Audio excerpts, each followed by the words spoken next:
Hello, Eternum, and welcome to KOTT News, Eternum's #1 source for news. And this is the War Report.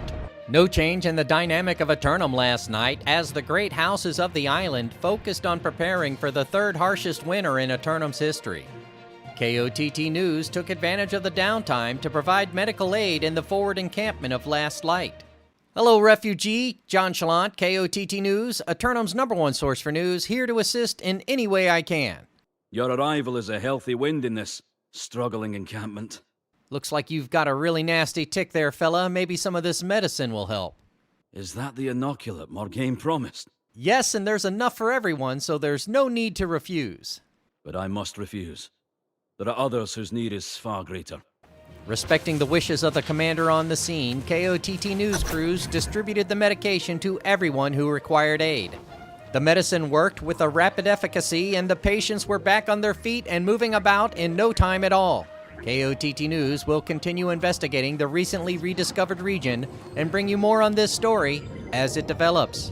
There were plenty of influence races last night, but that wasn't enough for some people, as members of the syndicate spent the late evening capturing forts, bringing overnight order to the island.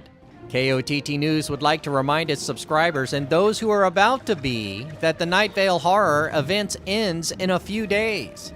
So be sure to gather your friends and take out Balfazoo for anything you haven't gotten yet, unless you're afraid. Looking at the weather for today, and once again it's looking like another pleasant afternoon for all the daywalkers of the island to spend harvesting and horseback riding. Heck, it even looks like a pretty pleasant day for the invasion response squads of the island tonight, with only one army spotted marching south into the marshes of Cutlass Keys. 4 fresh submissions for Simulated Fantasy Combat Resolution tonight, brought to you by LARPco. Remember, if it isn't LARPco, it's cardboard. With special thanks to the Craft Services crew.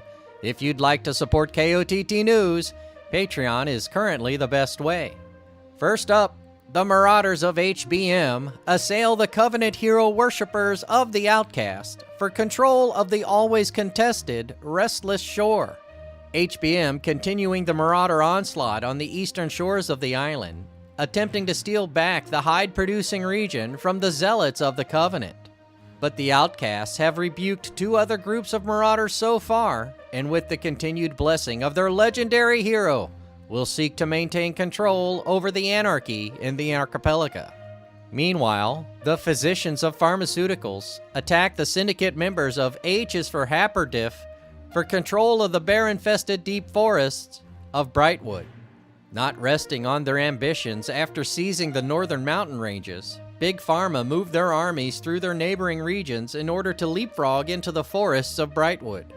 Perhaps not entirely unexpected, though, the members of H is for Haperdiff seem indifferent to the advance, as they go over their defensive strategies, holed up inside their woodland fort. Then, the Marauders of Waystone El Dorado assault the syndicate members of JDB's Kitchen for control of the arid desert region of Brimstone Sands.